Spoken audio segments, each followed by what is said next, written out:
In a tiny house at the edge of a forgotten village, a father sat beside his young daughter as their last oil lamp flickered weakly in the darkness.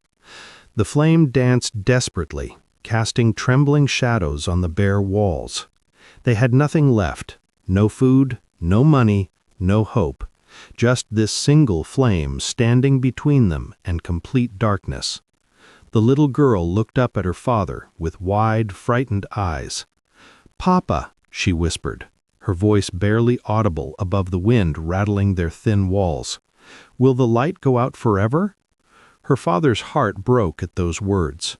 He had failed her, failed to provide, failed to protect, failed to keep even this simple light burning.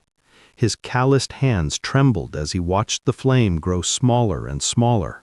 The oil was nearly gone. Soon they would be swallowed by darkness. But in that moment of complete despair, something stirred within him. A memory of stories his own father had told him long ago. Stories of a man named Jesus who helped the hopeless, who brought light to the darkest places. With nothing left to lose, the father closed his eyes and whispered into the cold air. "Jesus," he breathed, his voice cracking with emotion, "if you are real, please don't let this light die. We have nothing else, nothing at all." The wind howled louder, as if mocking his prayer. The flame flickered more violently, bending almost to the point of extinction. His daughter pressed closer to him, shivering. This was it, the end of their last hope. But then, through his tears, the father felt something he hadn't felt in months. Peace. A strange, unexplainable peace that seemed to fill his chest despite their desperate situation. He looked at the dying flame and, with a voice stronger than he expected, declared, "Jesus, I trust you." The moment those words left his lips, something extraordinary happened. A soft, warm glow began to fill the room, different from their lamp's weak light. It was golden, gentle, and seemed to come from everywhere at once. The cold wind stopped. The house fell silent.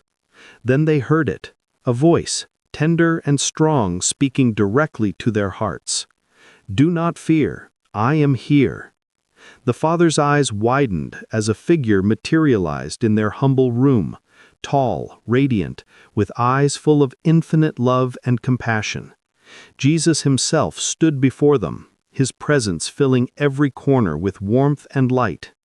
Without a word, Jesus walked to their dying lamp. He reached out his hand and gently touched the flickering flame. Instantly, it blazed bright and steady, burning with a light more brilliant than any oil could produce. The room was transformed, bathed in golden radiance that seemed to pulse with life itself. "Faith is the light that never dies," Jesus said, his voice like music in their ears. He smiled at the little girl who stared in wonder, no longer afraid. Then he looked at the father with eyes that seemed to see straight into his soul, eyes filled with understanding and love. As quickly as he had appeared, Jesus began to fade, but his words echoed in the room. "Your faith has kindled a flame that will never be extinguished." When morning came, the entire village witnessed something impossible. The poor man's house, which had been empty and cold, was now filled with food, warm blankets, and an inexplicable sense of peace. But most miraculous of all, the oil lamp continued to burn brightly, though it contained no oil at all. The father fell to his knees, tears streaming down his face, as he understood the magnitude of what had happened. This wasn't just about a lamp or food or warmth. This was about something far greater, something eternal. "Jesus," he whispered, his voice filled with overwhelming gratitude, "you are my true light." From that day forward, the lamp never went out. It became a beacon of hope for the entire village, a reminder that even in our darkest moments, faith can ignite a light that burns forever. The father's